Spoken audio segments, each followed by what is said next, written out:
Olá, sambistas e foliões de todo o Brasil. Eu sou Felipe Tinoco E eu sou Leonardo Antan. e a gente está aqui de volta para a segunda edição do De Papo em Papo, um programa abertamente inspirado no Que História é Essa, Porchat, tentando trazer um pouco de entretenimento interessante, curioso, recordar no sentido de passar de volta pelo coração histórias do carnaval, histórias dos bastidores do lado B. Nosso primeiro programa, que vocês gostaram bastante, foi com a Priscila Mota e o Rodrigo Negri, os carnavalescos da comissão de frente, os carnavalescos não, os coreógrafos da comissão de frente da Estação Primeira de Mangueira. E hoje aqui a gente está com outro convidado, e todas as sextas-feiras nós estaremos com uma pessoa diferente aqui comentando essas histórias do lado B do carnaval, curiosas, surpreendentes, emocionantes, fofas, tudo que a gente não ouve na Rede Globo, não é isso, Léo Antan? É isso, Tino. Um prazer estar aqui com vocês, depois da estreia, que foi incrível. Eu, como editor, não pude deixar de ouvir, obviamente, enfim. E me diverti bastante com as histórias do Rodrigo e da Priscila. Foram histórias super bem-humoradas e que a gente conhece pouco.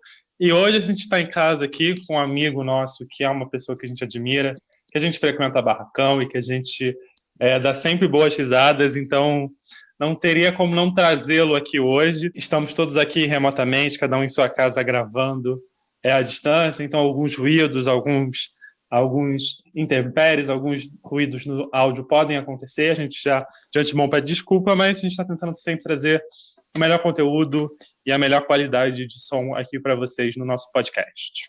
É isso, como o Léo falou, estamos gravando de casa, então eventualmente um cachorrinho pode latir, um bebê pode chorar, uma moto pode passar, os fogos podem estourar, o Bolsonaro pode cair, todos nós saímos à rua comemorando esse feito. Infelizmente ainda não, mas um dia chegará. Então, nós estamos aqui hoje com um convidado muito especial, como o Léo falou, é um amigo nosso muito querido, uma pessoa muito talentosa, e eu já vou apresentá-lo. Antes eu quero dar um recado pro ouvinte. Nós estamos agora com o WhatsApp do Carnavalize. É o 96713 8333.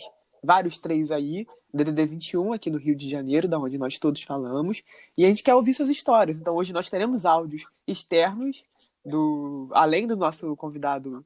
Já falei o nome dele, Jorge Silveira, então já entreguei logo. Então já vou falar dele logo. O Jorge é Não, um carnavalesco. até porque a pessoa não viu a capa com o nome do Jorge Silveira, né? Eu gosto da ideia do mistério. Como Me se deixa. fosse um grande mistério, né? A pessoa não soubesse. É isso, Léo. Léo sempre é implicante. A cada semana eu trarei um convidado meu, além do próprio programa e além das histórias de vocês, que por favor nos mandem, como teremos hoje outras histórias. Eu também trarei um amigo meu do Carnavalize, o Léo, a Bia, o Vitor, para comentar comigo e conversar comigo, bater esse papo junto com o nosso convidado. E ele é carnavalesco de São Paulo, do Dragões da Real, em 2021. Nos últimos 3 carnavais passou pela São Clemente, teve um destaque muito grande. Já tinha sido da Comissão de Carnaval do Dragões nos anos anteriores, em 2015, 2016, 2017. Foi muito bem na Viradouro, foi vice-campeão da Série A em 2017 também. E a gente está hoje com o Jorge Silveira. Tudo bem, amigo? Como é que você está? Oi, Felipe. Oi, Léo. Que alegria poder falar com vocês. Obrigado pelo carinho sempre. É muito bom poder falar de carnaval, especialmente nesse momento em que a gente está querendo buscar a energia boa do samba para poder alimentar a alma da gente. Parabéns pela iniciativa desse encontro com as emoções carnavalescas que vocês estão proporcionando. Eu fico muito feliz e estou aberto aí para a gente poder bater um papo bacana e poder levar um pouco das nossas histórias a todo mundo que vai estar ligado no podcast. É isso, eu vou repetir de novo o número do Carnavalize, caso você não tenha anotado. 967138333. Esse número também estará nas nossas redes sociais, no nosso Twitter, @Carnavalize. Se você não conseguir anotar aqui e não quer ficar voltando, vai lá e manda um zap pra gente com uma história engraçada, uma história curiosa. Teremos participações hoje aqui, mas antes, vamos começar com o Jorge.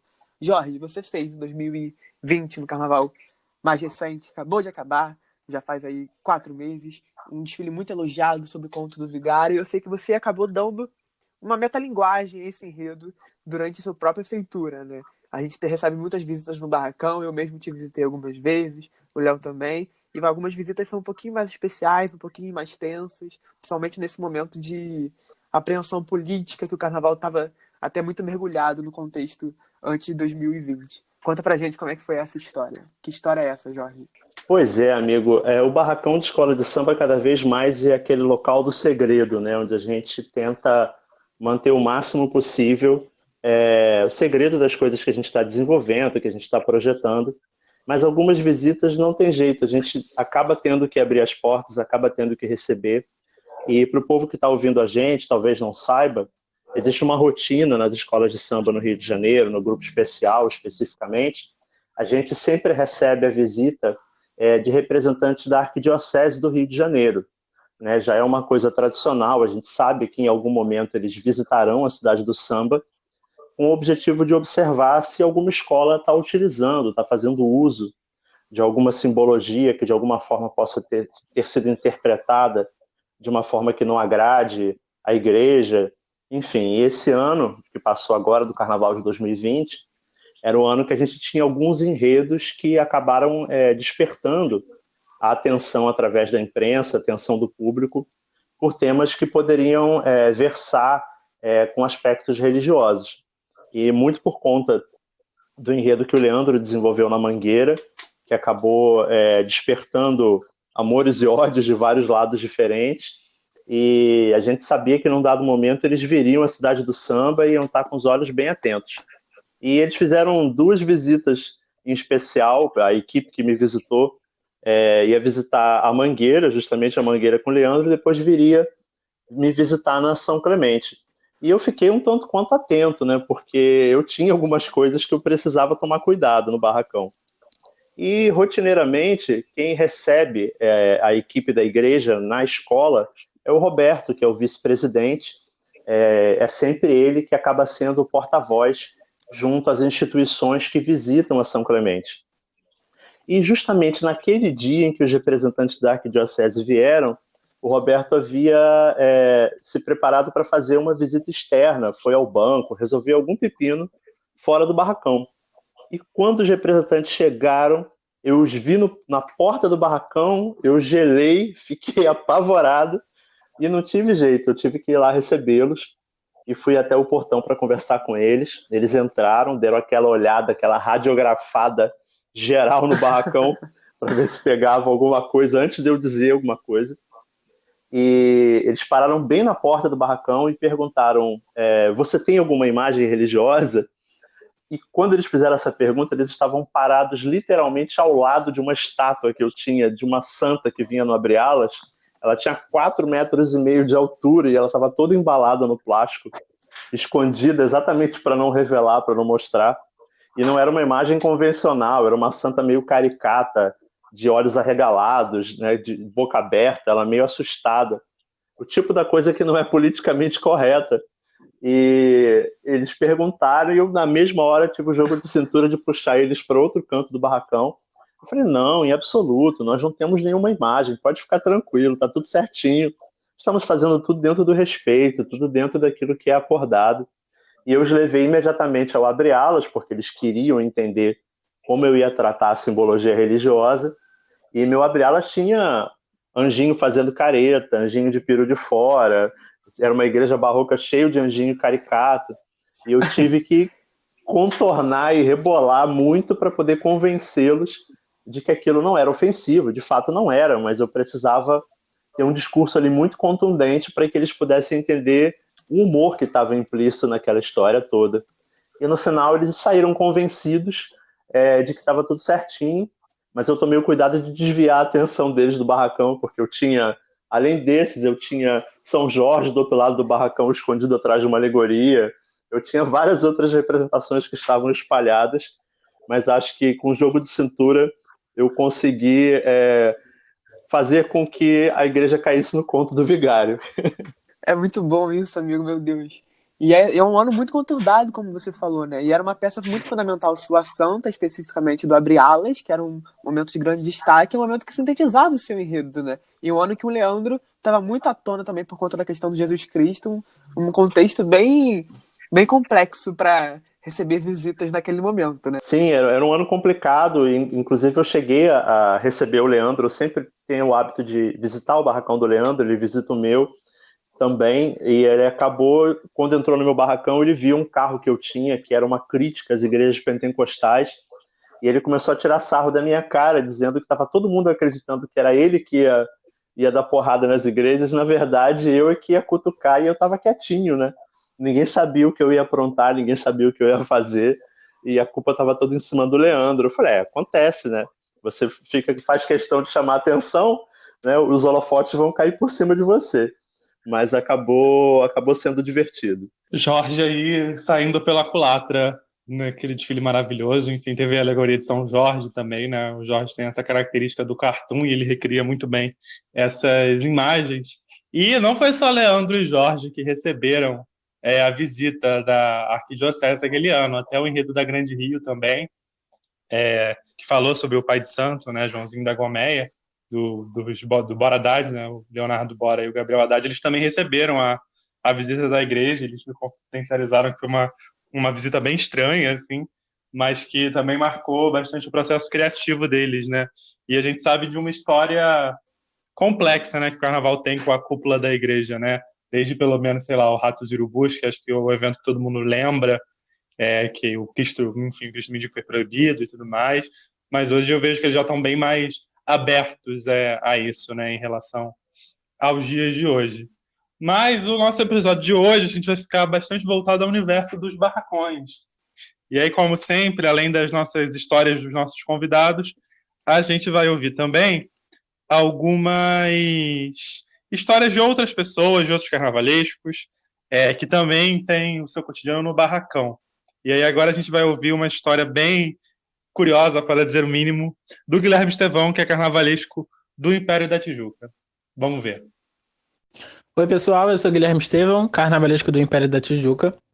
Apesar de ir para o segundo ano como carnavalesco na escola e já ter uma breve estrada como profissional de barracão, como figurinista, projetista alegórico, assistente, antes de ingressar nessa área, eu cobri carnaval, sendo membro da Rádio Arquibancada durante um ano e depois tendo o meu próprio site, o Boletim JCB. Além de cobrir os ensaios técnicos, a gente cobria os barracões, fazendo entrevistas com os carnavalescos nos preparativos para o desfile daquele ano. E aí, em 2014, eu tinha os 18 anos e fui cobrir o barracão da União de Jacarepaguá, que na época estava na Série A. E a gente não tinha o contato da assessoria de imprensa. E um dos membros da nossa equipe conseguiu um contato através de uma musa. Essa musa disse que iria levar a gente até o carnavalesco, na época era o Jorge Caribé, e que nós conseguiríamos fazer uma matéria com ele. Só que chegando lá, a matéria foi com a musa, porque o Caribé nem sabia dessa informação. Só que nós ficávamos esperando e ela falando que o Caribé viria, e depois ela nos contou que o Caribé não viria mais. Mas ok, já estávamos lá, então resolvemos fazer a matéria com ela, umas pequenas fotos do barracão, e tinha uns funcionários da escola que permitiram. Só que ninguém contou pra gente que tinha um cachorro dentro do barracão. O nome do cachorro era Negão. O Negão simplesmente nos viu do nada, perto de uma alegoria, e ele saiu correndo na nossa direção. A gente ficou, calma, Negão, calma, Negão. Quando viu que o Negão não tinha como parar mais, a gente saiu correndo, cada um foi para um lado. Eu simplesmente bati em várias esculturas, vários búzios do Caribé caíram, outros componentes se jogaram em cima de outros carros, e aí um diretor de carnaval da escola teve que parar o Negão e falou, não, ele é super dócil, era um cachorro quase da minha altura. E aí foi assim que a gente complementou aquela matéria correndo do Negão, mas felizmente deu tudo certo. Obrigado, Gui Estevão, por ter mandado esse áudio muito engraçado, cara. Realmente a imprensa carnavalesca, a mídia carnavalesca, englobando as assessorias de imprensa e essas ideias das musas, são muito engraçadas, realmente geram muitas histórias ao ponto de ficar caindo os búzios do Caribé no meio de barracão. Valeu, Gui, por essa história. Novamente, se você quiser mandar um áudio pra gente, pegue o nosso WhatsApp e envie. O Jorge, eu sei que também tem outras histórias relacionadas à imprensa carnavalesca e também com esse movimento com musas, né? Às vezes até musas com um universo um pouco mais lúdico do que o habitual, né, Jorge? Tenho sim. Antes comentando o episódio do Guilherme. Guilherme é um amigo de longa data, desde a época do Carnaval Virtual, é um garoto que tem muito talento. Eu torço muito pelo sucesso do trabalho dele, está começando uma trajetória muito bacana no Império da Tijuca, muita sorte, muito sucesso. Eu, quando estava em 2017 na Viradouro, eu estava fazendo enredo sobre o universo infantil, o Menino Rei, e eu tinha no meu Abre Alas um espaço que era a Coroa da Viradouro. Né? Assim que eu recebi esse convite para poder fazer a escola, uma das primeiras coisas que passou pela minha cabeça, acho que passa pela cabeça de todo mundo, é como você vai pensar o símbolo da escola.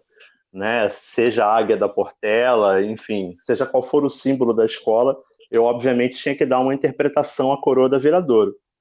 Então eu pensei numa coroa que estivesse dentro do universo infantil, quase como se ela tivesse feita, cortada com a tesoura de papel pelo menino. E eu queria alguém que fosse simbólico para poder coroar naquele elemento. Afinal de contas, era o carnaval dos 70 anos da Viradouro. Então tinha que ser algo que tivesse uma relação bacana com o enredo, com a história da escola. E aí passou pela minha cabeça de fazer um convite a Juliana Paz, que foi durante muito tempo rainha de bateria da escola, né? Ela é de Niterói, tem toda uma relação afetiva com a Viradouro, de convidá-la para ser a estrela da coroa da Viradouro. E aí, com muito custo, eu consegui o contato dela e mandei uma mensagem bacana, convidando, me apresentei como carnavalesco, apresentei a proposta do enredo, enfim, construí toda uma narrativa positiva para poder tocar o coração dela, para que ela pudesse vir conosco nessa bonita homenagem dos 70 anos da Viradouro. E ela viu a minha mensagem, solenemente ela ignorou.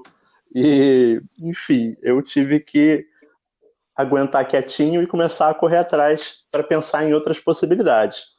Como eu tinha focado na Juliana como rainha de bateria, logo veio à minha cabeça, vou convidar então uma outra rainha de bateria emblemática, simbólica da Viradouro. E aí eu pensei, vou correr atrás da Luma de Oliveira. Ia ser fantástico ter a coroa da Viradouro entrando com a Luma, ela já estava há tanto tempo sem desfilar no Carnaval do Rio. Seria uma aparição maravilhosa e ela tem uma simbologia ao Carnaval como um todo muito forte. Aí eu fui lá, corri atrás, consegui o contato da Luma, mandei mensagem para ela, ela foi super solícita, conversou comigo, mas infelizmente naquele ano ela ia passar o Carnaval fora do Brasil. Falei, puxa, meu Deus, tá difícil de conseguir alguém para poder vir na coroa da Viradouro. E aí eu continuei correndo atrás e um contato de um amigo na escola acabou me trazendo a ideia de convidar o Ziraldo, cartunista, ilustrador, que teria tudo a ver com o universo infantil do nosso enredo. E aí eu comecei a batalha de conseguir falar com o Ziraldo.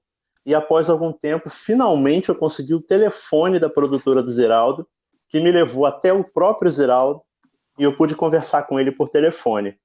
Foi fantástico, porque eu, como desenhista, como professor de desenho, que sempre atuei nesse mercado a vida inteira, eu estava falando com um ídolo, então era algo muito fantástico, só a possibilidade de falar com ele. E fiz o convite oficialmente para que ele pudesse ser homenageado e vir na coroa da Viradouro. Ele ficou muito feliz, muito emocionado, mas naquele ano ele já seria homenageado por um bloco de carnaval e a agenda dele estava cheia. E ele não conseguiria estar a tempo do desfile da Viradouro, na coroa da Viradouro. Caramba, tá muito complicado. Mas aí o próprio Ziraldo, ele foi super generoso, super solícito, e aí ele teve a brilhante ideia. Você quer que eu convide o Maurício de Souza? Ele é meu amigo. Eu posso mandar uma mensagem para ele para ver se ele topa. Eu falei, caramba, o Ziraldo tá perguntando se eu acho legal a ideia dele convidar o Maurício de Souza. Eu falei, meu Deus, por favor, faça isso, Ziraldo. E ele deu o meu telefone para o Maurício, e num dia, eu estou trabalhando no barracão, eu saí do barracão num instante, estava na cidade do samba, meu telefone tocou com um número desconhecido, quando eu olhei, não reconheci, atendi mesmo assim, vi um 011, quase que eu rejeitei a ligação, porque a gente vê umas ligações estranhas que chegam de longe, a gente já pensa logo em rejeitar, mas por sorte eu atendi. Quando eu atendi, falou do outro lado da linha, é o Jorge Silveira, da Viradouro? Eu falei, sim, quem está falando? É o Maurício de Souza, tudo bem? O Ziraldo me deu o seu telefone, pediu para eu entrar em contato com você. Aí eu quase desmontei naquele momento, porque aí a cada vez estava aumentando o patamar de complexidade, né? Assim, se eu já era fã do Ziraldo, do Maurício, então nem se fala. Então eu nunca imaginei na minha vida que o meu ídolo de infância ia telefonar para mim para falar sobre um projeto. E aí eu conversei com o Maurício, ele agradeceu profundamente o convite, ficou lisonjeado, mas naquele mesmo ano ele já tinha sido convidado para estar numa alegoria no Carnaval de São Paulo, que desfilaria no mesmo dia, já que o Grupo Especial de São Paulo desfila no mesmo dia que o Grupo de Acesso do Rio de Janeiro. Meu Deus do céu, essa coroa ela tá zicada, não é possível. Eu não consigo colocar alguém para desfilar na coroa da Viradouro. E aí, após muito rebolar, muito encontrar caminhos, veio a brilhante ideia na quadra da Viradouro de convidar o seu Domingos, que naquele ano estava se reaproximando, e ele é uma presença importantíssima na trajetória da Viradouro, né? Ele é a voz do primeiro título da escola no grupo especial. Alguns dos sambas mais icônicos da trajetória da Era Monassa é com a voz do Dominguinhos do Estácio. E foi lindo poder homenagear ele na coroa, acabou sendo ele. Acho que o mundo deu voltas e a coisa foi para quem deveria por direito, né? E a coroa acabou coroando a cabeça de quem tinha uma relação afetiva com o mundo do samba e com os 70 anos da Viradouro, e acabou dando muito certo. De Juliana Paz a Dominguinhos do Estácio, eu acho que não tem escolha melhor. Eu sou muito mais Dominguinhos do que Juliana Paz. E a Juliana Paz aqui que foi citada no podcast anterior, a Priscila, numa das perguntas que o Jorge vai ter que responder já já, que ele gostaria de ser do carnaval por 24 horas. Se você ainda não escutou o programa com a Priscila Rodrigo, vai lá escutar. Ela fala que ela gostaria de ser justamente a Juliana Paz no momento que ela sobe a bateria do carro alegórico em 2007, no desfile sobre os jogos da Viradouro, do Paulo Barros. E aqui a gente vê que a Juliana Paz talvez não estivesse tão atenta assim a Viradouro. Eu preferia ser Dominguinhos de Estácio por 24 horas em Todo Menino ao Rei, sendo coroado em plena avenida. Ele realmente era a personificação daquele menino da Viradouro, né? Aquele menino afetuoso, com várias memórias sobre a escola e o carnaval. Acho muito melhor que seja ele do que qualquer outra musa, gente. E receber um telefonema de Maurício de Souza não é para qualquer um mesmo, né, gente? Uma saga, quase uma saga infinita, mas que felizmente teve um final feliz. A gente vai ouvir agora mais um áudio. Esse áudio é uma pessoa que o Jorge conhece pouco. Sim, um certo Ricardo Hessel. Talvez o Jorge não tenha ouvido esse nome ainda nos últimos Não 10. Não conheço. Vou ter prazer em conhecer. Parece que é um moço talentoso aí, que tem um namorado bem interessante. Então a gente vai ouvir agora a história do Ricardo, que é, enfim, parceiro de trabalho, parceiro de vida do seu Jorge. Ele também trouxe algumas histórias, ele não podia ficar de fora, tá sempre lá nos nossos papos também, quando o Jorge estava trabalhando aqui no Rio. Enfim, era uma roda de conversa tão gostosa quanto essa que a gente está tendo aqui. E aí agora a gente vai ouvir, então, as histórias de carnaval que o Ricardo vai nos revelar. Oi, amigo, Ricardo Esses aqui, carnavalesco da Botafogo Samba Clube. Eu tenho duas histórias interessantes. A primeira foi que eu fui uma das primeiras pessoas a ver o Aladim voar. Isso porque eu e o Jorge estávamos na Viradouro, né? O Jorge era carnavalesco e a gente ficava até de madrugada fazendo as coisas. A gente ficou dormindo no barracão durante muito tempo. E aí, num desses ensaios da madrugada, eu sentei do lado de fora ali do barracão, na cidade do samba. A comissão de frente da mocidade estava experimentando as fantasias, né, e todas as geringonças que a comissão de frente tinha. E aí colocaram a tenda na minha frente, de repente o garoto entra correndo e do outro lado sai o tapete, né, voador. E ali eu já aplaudi e comecei a gritar imediatamente, então já sabia que ia ser sucesso. Só não sabia que ia ser tão sucesso assim. Quando eu vi na avenida, até eu tive que aplaudir de novo porque foi realmente sensacional. E a outra história é uma de São Clemente, em 2018, primeiro ano do Jorge na São Clemente. Eu fui assistente do Jorge mais um ano.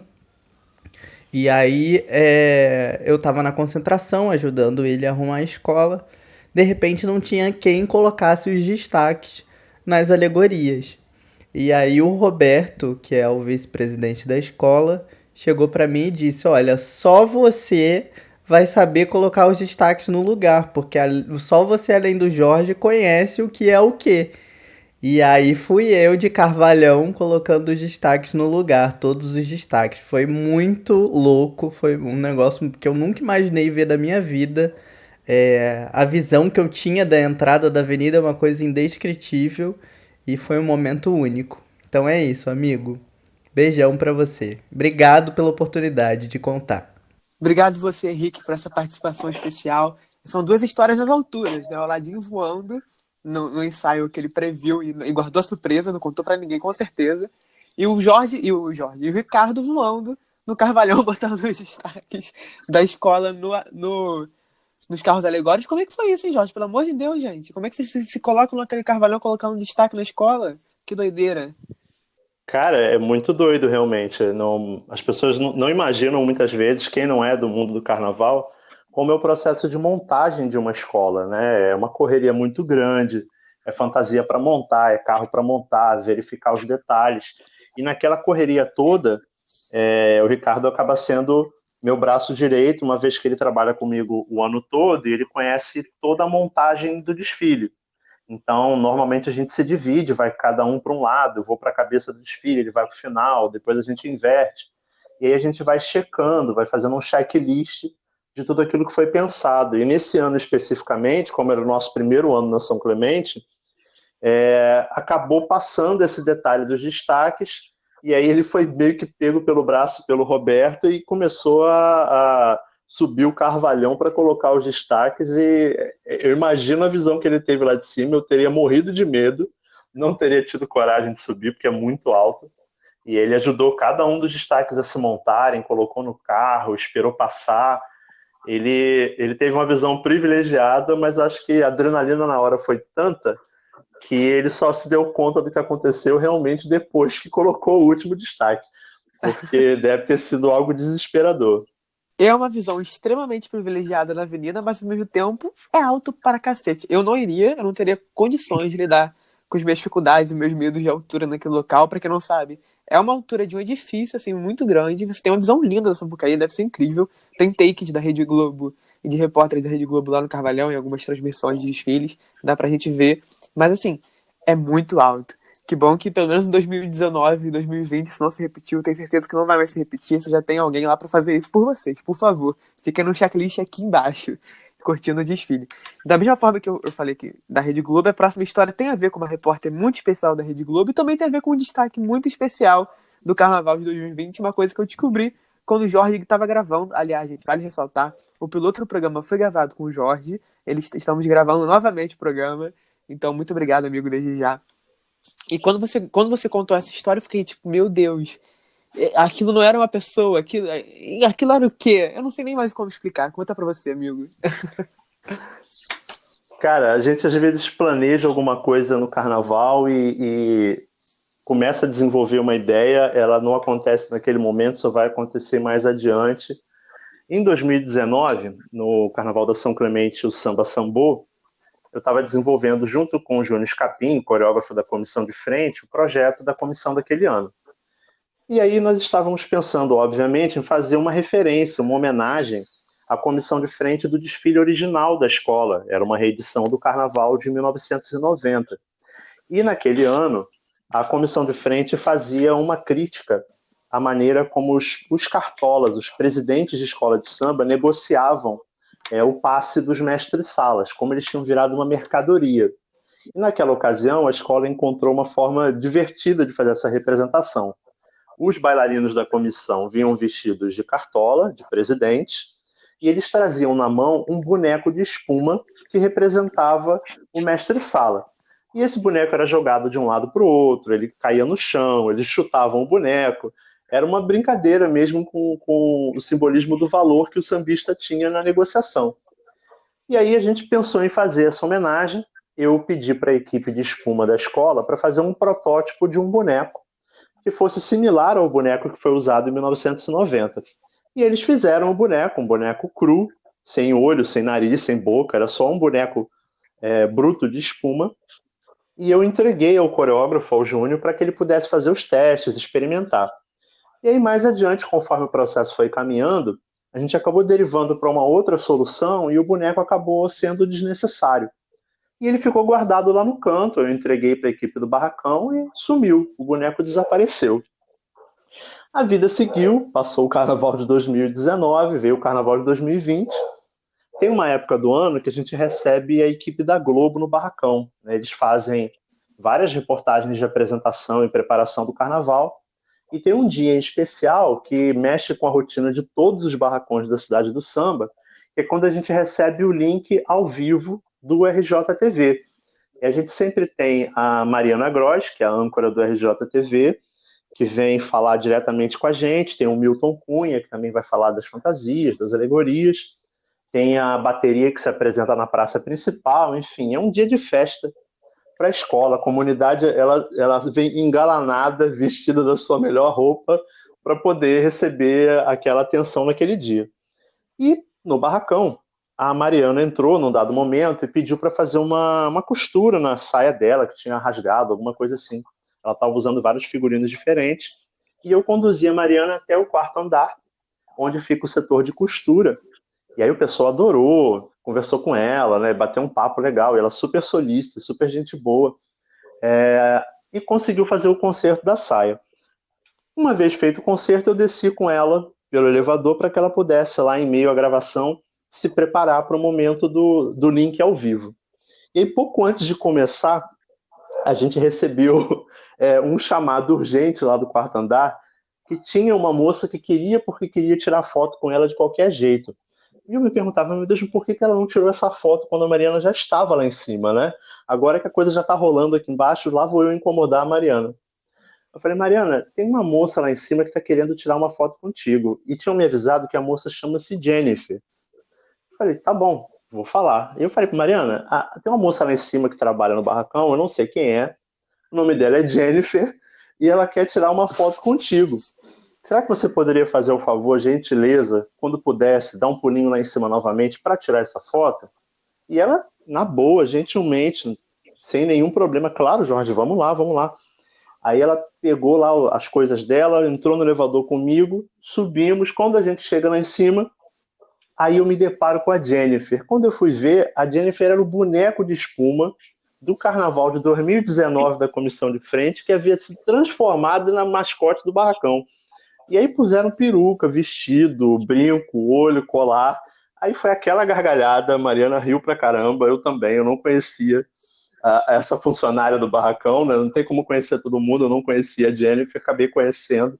Olha, eu vou dizer a vocês que aquele dia foi um dia especial, porque quando eu percebi, estava a Mariana Gross, que a gente conhece pela televisão, aquela imagem séria, repórter, âncora do RJTV, a credibilidade, abraçada com a Jennifer, um boneco de espuma feio pra diabo, de peruca, um vestido mequetrefe, no quarto andar do barracão, cheio de gente em volta, rindo junto com ela, e ela fazendo caras e bocas junto com a Jennifer, fazendo poses sensuais com a boneca. Foi muito divertido, foi assim, muito cômico, muito legal. E foi bem o espírito do enredo, bem o espírito da São Clemente. Ela entrou de cabeça na palhaçada do barracão e foi muito bom ver aquele momento. E aí a Jennifer virou uma celebridade no barracão, né? Depois todo mundo queria tirar foto com a Jennifer, né? As pessoas chegavam no barracão, não queria tirar foto com o carnavalesco, queria tirar foto com a Jennifer, porque ela virou sucesso nas redes sociais. E aí, a partir de então, a gente cultivou ela lá no barracão e resolvi homenageá-la. Ela acabou parando na última alegoria desse meu carnaval agora de 2020, e aí eu tive que fazer uma operação de sexo nela, ela virou um vigário. Eu tirei a peruca dela, tirei o vestido, botei uma batina nela e ela virou um vigário que foi aprisionado no meu último carro, que era uma fábrica de fake news e tinha a figura de um vigarista aprisionado. Então foi bem cômico, o boneco criou história lá na São Clemente e acabou virando uma estrela do desfile, porque ele era o protagonista do encerramento do carnaval. Gente, quem diria que aquele vigarista do último carro de 2020, na verdade, era um boneco de isopor criado pela comissão de frente, por uma possibilidade, um protótipo da comissão de frente de 2019, que ficou adaptado nessa história com a Mari Gross e acabou desfilando como grande vigarista ali preso naquele final de desfile. Gente, como é que o mundo dá voltas. chegando ao ponto de ter um vigarista trans no meio dos desfiles. Vamos ver se eles aparecem nos próximos anos da São Clemente, com o Thiago e com o João à frente da escola agora. Deseja muita sorte a eles, muito sucesso nessa caminhada e que eles permaneçam aí a Jennifer desfilando na São Clemente, porque deu muita sorte nesses carnavais tão bons que o Jorge fez nos últimos 2 anos na escola. E é isso, amigo. Muito obrigado, mas ainda não acabou. Você está pensando que está liberado, você ainda não está liberado. Nós vamos agora para o nosso bate-bola, jogo rápido, ou bate rápido, jogo bola, não sei nem mais como é que fala. Vou postar no programa dele. Ele tem algumas perguntas que ele faz fixas, ele pergunta ao final para todos os convidados. Nós já fizemos nosso primeiro programa e vamos repetir agora as perguntas para o Jorge. A gente quer saber o que você pensa sobre isso. E é primeiro o Léo que vai fazer. Fala aí, Léo, qual é a sua primeira pergunta que faremos para o Jorge aí, para surgir outras histórias e outras coisas engraçadas dessa carreira dele tão promissora e já potente? A gente preparou algumas perguntas para saber suas lembranças, enfim. E aí, se alguma dessas perguntas suscitar mais alguma história que a gente queira dividir aqui, você pode ficar à vontade. A gente vai começar pelo começo, definitivamente. A gente vai lembrar lá na sua infância e a gente quer saber qual é a primeira imagem que você lembra de carnaval, qual é a primeira lembrança que você tem de um desfile de escola de samba na sua infância. Minha primeira imagem que vem à cabeça é um boneco de 2 metros de altura do Horácio da Turma da Mônica, que era um boneco que meu pai trouxe para casa, me deu de presente de um carnaval que ele tinha feito. Ele era tão grande que não passava na porta do meu quarto, ficava no corredor de casa. Eu era a única criança da rua que tinha um Horácio de 2 metros de altura, e eu me senti o máximo por isso. Eu me senti o rei da rua por causa do bonecão. Pra quem não sabe, o Jorge, ele é filho de carnavalesco também, né, Jorge? Seu pai, aí você seguiu a profissão do seu pai, então realmente deve ter tido uma infância bastante divertida, bastante lúdica, e esse contato com o carnaval desde muito, muito cedo, ao contrário de pessoas que não vivem nesse meio e acabam se encantando depois. O Jorge, desde criança, já tinha essa relação, né, amigo? Eu fui uma criança que nunca quis ir na Disney. Eu nunca tive aspiração de ir à Disney. Eu tinha a Disney dentro de casa. Eu ia até o barracão e eu tinha plena sensação de estar num parque de diversões com as esculturas gigantes, com as coisas gigantes. Então, sempre foi muito, muito diferente ter acesso a todas aquelas coisas que os meus amiguinhos não tinham acesso na escola, não tinham acesso na rua onde eu morava. E eu achava muito divertido, e eu tenho essa memória muito carinhosa de ver o carnaval com o olhar de uma criança. E você lembra, assim, de visitar o barracão do seu pai pequeno? Como é que era essa relação, Jorge? Lembro. Eu ia todo o carnaval, eu ia sempre. Eu ia direto até o barracão para poder visitar. Acho que eu atrapalhava mais do que ajudava. Eu me lembro de uma ocasião muito engraçada, que ele estava fazendo um carnaval na cidade de Papucaia. Era uma única escola de samba que tinha em Papucaia, era muito engraçado. A escola ela não concorria, ela apenas desfilava. E era engraçado, porque para aproveitar ao máximo a experiência, a escola ia na avenida principal de Papucaia, quando chegava no final ela fazia a volta e desfilava de volta. Então, assim, era aquele sentimento da Mangueira. A própria Mangueira. Exatamente, assim. O que a Mangueira fez, a escola de Papucaia fazia todo ano. E era muito engraçado. Eu me lembro que nesse ano, meu pai foi para lá, ficou uma temporada, eu fui visitá-lo. E no dia que eu fui visitá-lo, o barracão, entre aspas, era uma casa que foi alugada pela escola. Tinha uma casa de marimbondo do tamanho do universo na varanda da casa, na entrada da casa. E eu tive a felicidade de ser mordido pelo marimbondo inúmeras vezes. Meu Deus. No processo daquele dia. Eu tinha tudo para odiar o carnaval por causa daquela experiência. Então o meu amor, ele, graças a Deus, foi mais forte, porque ele sobreviveu às ferroadas dos marimbondos. Mas eu fui desfilar feliz da vida, mesmo com a ferroada do marimbondo. Ai, maravilhoso, né? Enfim, a gente sabe que o ambiente barracão é um ambiente difícil, né? Se a cidade do samba tem estrutura e ainda assim tem as suas complicações, imagina. E a gente fala da Série A também, né? E dessas escolas menores, dessas escolas que ficam em bairros, em cidades fora, né? Das grandes capitais. Com certeza é um perrengue colocar esses carnavais na rua, né? E, Jorge, a gente quer saber, que desfile você gostaria de ter assinado que você não assinou? A Oca virou Taba, a Taba virou Metrópolis, eis aí a grande Tupinicópolis. Fatalmente, eu gostaria de viver novamente, reencarnar, nascer e ser Fernando Pinto, porque é o desfile mais icônico de todos os tempos. Eu se eu não pudesse ter feito esse desfile, eu queria ter empurrado uma alegoria, eu gostaria de ter sido, sei lá, o pássaro de prata, eu gostaria de ser o tatu, eu gostaria de ser qualquer coisa, um índio de patins, eu gostaria de ser a Monique Evans, eu seria qualquer coisa nesse desfile, porque ele é absolutamente maravilhoso, Tupinicópolis, Fernando Pinto Futebol Clube. Então a gente vai ter mais 40 minutos agora só para comentar do Tupinicópolis, falar do maior desfile. Eu não peço isso porque eu estou entre dois fãs absolutos de Fernando Pinto. Vejam Tupinicópolis, ouçam Tupinicópolis e leiam nosso texto sobre Tupinicópolis no nosso site, pois o maior desfile que esse país já viu. Mas, senhor Jorge, você já falou que queria ser a Monique Evans, que queria ser o índio de patins em Tupinicópolis, enfim, muitas funções. Mas você, como a gente já viu aqui, seu pai era carnavalesco, isso já estava sempre dentro, enfim, do seu legado, da sua trajetória, né, quase uma herança de família.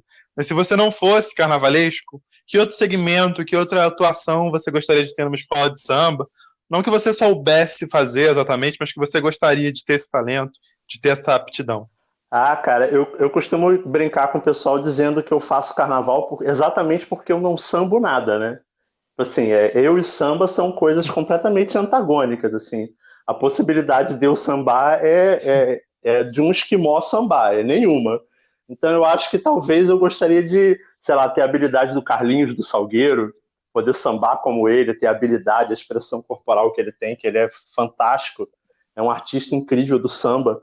Eu acho que talvez eu gostaria de ser um grande sambista, ter a possibilidade de usar a expressão do samba como arte, né? Porque eu e samba, realmente, eu fico só na criação mesmo, porque se depender de mim para sambar, tá tenso, não dá não rola não. E, amigo, a gente sabe que o carnaval é feito de parcerias, né? A gente quer saber, se pudesse trabalhar com alguém que fizesse parte dessa escola, que até hoje você não participou dentro da sua trajetória, seja um carnavalesco, em parceria com você, um presidente, um coreógrafo de som diferente, um casal de mestre porta-bandeira, um intérprete, quem seria? Quem você queria que fosse o seu parceiro de trabalho? Nossa, tem muita gente que eu gostaria de trabalhar, muita gente mesmo. Para não ficar feio e não ficar esquisito, eu acho que eu gostaria muito de trabalhar como assistente para poder aprender com Renato Lage. Eu adoraria ter a chance, a possibilidade de um dia observar o processo de criação dele. Eu acho que ele tem um domínio da forma, um domínio da cor, um domínio da proposta plástica que é absoluto. É uma escola incrível de criação e eu não diria nem como parceria, mas eu diria como aprendiz mesmo. Eu não teria essa audácia de propor parceria, mas eu gostaria muito de observar ele criando, saber como ele chega àquela concepção, como ele chega àquelas ideias, porque para mim é um carnavalesco que tem uma clareza e um domínio da forma absoluto. Então, eu acho que se eu tivesse essa oportunidade, seria com o Renato. Renato, liga pra gente, que a gente passa o contato do Jorge. E o Jorge cresceu vendo os desfiles do Renato também, né? Tem uma resposta bastante afetiva aí, né, senhor Jorge? Você cresceu vendo os desfiles dos anos 90, né? Sim, eu acho que talvez eu ia ter muito pouco tempo trabalhando para ele, porque eu ia ficar mais tempo enchendo o saco falando, porra, lembra daquele desfile daquele ano? Lembra daquela escultura específica daquele carro? Coisas que provavelmente para ele já não tem a menor importância, mas para a gente como fã, a gente não esquece, né? Fica registrado na memória. Eu acho que eu ia durar muito pouco tempo como assistente dele. Ele não ia ter muita paciência com minha tietagem, não. Mas tem tudo a ver com essa paixão mesmo, com essa admiração. Eu tenho uma profunda admiração, porque se você olhar no tempo, é um artista que ele atravessou vários períodos do carnaval, mantendo uma coerência extremamente forte à sua linguagem, né? Você vê que tem uma sequência lógica no pensamento construtivo do Renato, e você identifica, você olha para o trabalho dele e você reconhece até quando as pessoas bebem na fonte do Renato Lage, né? Puxa, fulano fez um trabalho muito bom, parece até o Renato. Então, acho que ele é uma referência muito forte para todo mundo que ama o carnaval. Para minha geração, então, ele é Deus no céu e Renato Lage no barracão.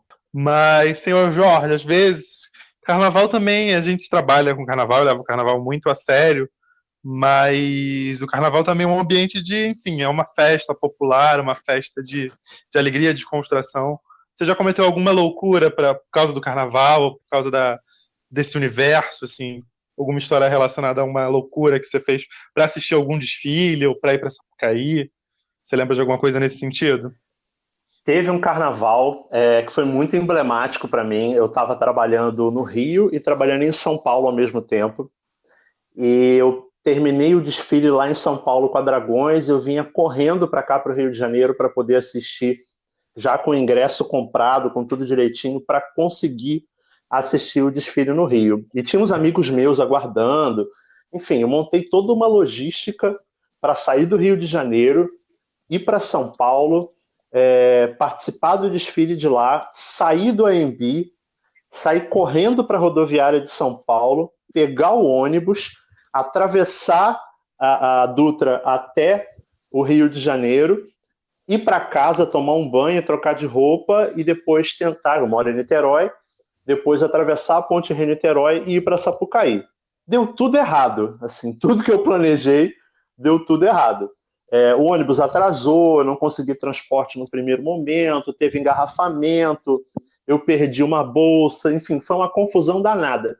Quando eu cheguei no Rio de Janeiro, teve tanto engarrafamento e tanto trânsito que aquela região da periferia da rodoviária Novo Rio estava absolutamente intransitável, como fica no Carnaval por causa das interdições das ruas, e eu, completamente tapado, esqueci desse contexto. E aí eu falei, caramba, o que eu vou fazer? Já era quase 8 horas da noite, eu ainda estava ali e não dava tempo de poder ir em Niterói para poder tomar banho, trocar de roupa, deixar a mala. Eu desci do ônibus na porta da rodoviária, do jeito que eu estava vindo de São Paulo, de mala e cuia. Eu fui andando da rodoviária até Sapucaí, carregando minha mala, morrendo de medo de ser assaltado, mas cheguei até lá e eu era a única pessoa na arquibancada que estava de mala e cuia, com bolsa e tudo mais de viagem, e eu fui virada do desfile de São Paulo para o desfile do Rio de Janeiro, e foi talvez uma das maiores loucuras que eu fiz assim, de deslocamento, porque eu não podia perder o desfile, meus amigos estavam me esperando, se eu fosse em casa eu não ia ter energia para poder voltar para Sapucaí. Então eu fui naquele ano do AMB a Sapucaí sem respirar. Meu Deus, amigo, eu, na verdade, imagino essa loucura porque eu fiz uma coisa muito parecida, você acredita? Isso foi 2018. Na verdade, eu fui pro AMB, foi a única vez que eu estive no AMB, foi numa sexta de carnaval. E uma sexta de desfile das campeãs, na verdade, né? Porque não ia deixar de ver essa Sapucaí aqui para ir pro AMB, né? Então, como sexta não tem desfile aqui, eu fui lá, sexta das campeãs, e fui de ônibus, e voltei de ônibus também, voltei assim que acabou, enfim, 8, 9 da manhã. E aí cheguei aqui de tarde, e também moro longe, né? Moro em Nova Iguaçu, não daria tempo de ir a Nova Iguaçu e voltar para Sapucaí, para as campeãs daquele ano. Foi o ano da Tuiuti, né? Foi um ano muito marcante. E eu fiquei também todo esse tempo na rua, na rodoviária, encontrei um amigo, a gente já foi passear, almoçar, e ainda tive pique, energia para ir para Sapucaí e, enfim, terminar e ver os desfiles ainda, sábado das campeãs daquele ano, é uma loucura boa, né? Mas que bom, carnaval também é só uma vez por ano. Se a gente tivesse que fazer isso quase todo mês, a gente não ia ter saúde nem energia, né? Para fazer esse tipo de coisa, mas no meu caso valeu a pena e eu tenho com certeza absoluta que no seu caso também deve ter valido bastante a pena. Valeu demais da conta. Mas Desculpa, Paulo. seguindo, então, a gente já falou aqui de pessoas que você admira, de ídolos seu no carnaval, mas hoje, se você pudesse ser uma pessoa que estivesse viva e que você pudesse entrar no corpo dela, entrar no pensamento dela para entender, e aí eu vou falar, não vai repetir quem você já falou aqui, que pessoa do carnaval você gostaria de ser por 24 horas? Nossa, tem muita gente bacana que eu admiro muito o trabalho. Eu acho que eu vou ficar nesse momento, talvez com alguém da minha geração, que eu acho que fica mais próximo, que é amigo e acho que não vai se chatear. Eu gostaria de me colocar na cabeça do Leandro por 24 horas. Acho que seria muito divertido. A gente conversou até recentemente sobre a pandemia, como é que as coisas estão rolando, a gente se telefonou para poder trocar uma ideia em relação a como vai ser esse próximo carnaval, e ele tem posicionamentos que para mim são muito, muito referência, né? Ele é uma referência artística muito importante para a nossa geração. Ele abriu fronteiras muito bacanas para a nossa geração e é um amigo pessoal de bastante tempo. E eu admiro muito a maneira como ele constrói o carnaval, a concepção, as ideias, a linguagem, a narrativa do Leandro.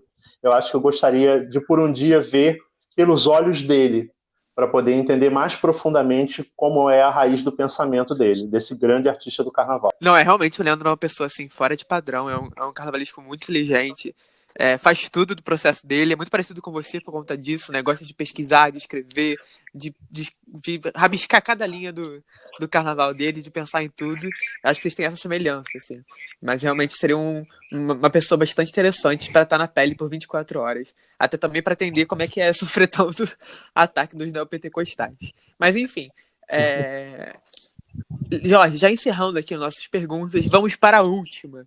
Falando aí já, se encaminhando para o fim da humanidade, digamos assim. Se o mundo fosse acabar, que desfile deveria ser o último a cruzar a Marquês de Sapucaí? E eu não quero ouvir você dizendo do Pilicópolis de novo.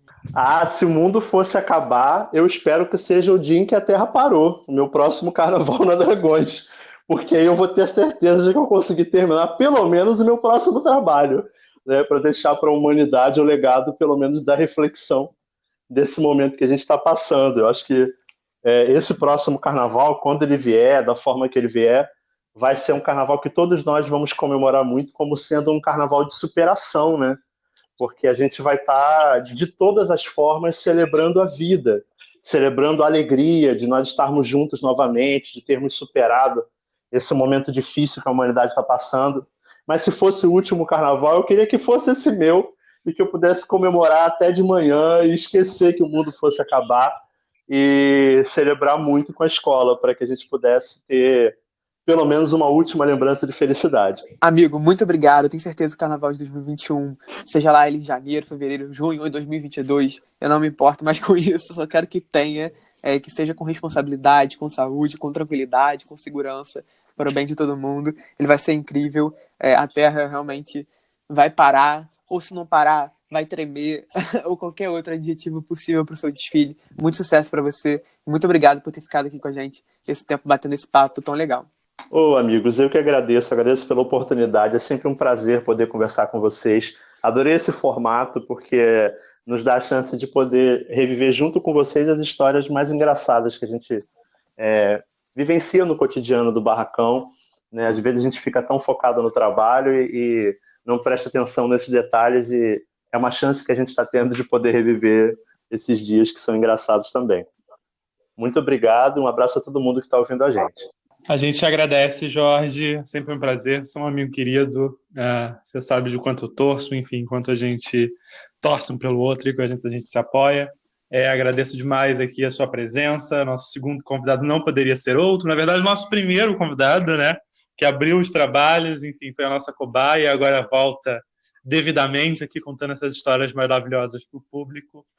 E a gente vai se falando com certeza, e eu espero que o pessoal que está aí nos ouvindo também tenha gostado das histórias que o Jorge compartilhou com a gente. É isso que o Léo falou, gente. Semana que vem a gente está aqui com outro convidado especial. Nós estamos aí fazendo uma programação bastante interessante de convidados, outras pessoas muito especiais surgirão por aí. E com relatos seus, novamente, 967138333. Se você quer mandar um áudio com alguma história engraçada, curiosa, que tenha sido inspirado aqui pelo podcast relacionado ao mundo das escolas de samba, envie para nós nosso WhatsApp do Carnavalize. E semana que vem a gente volta.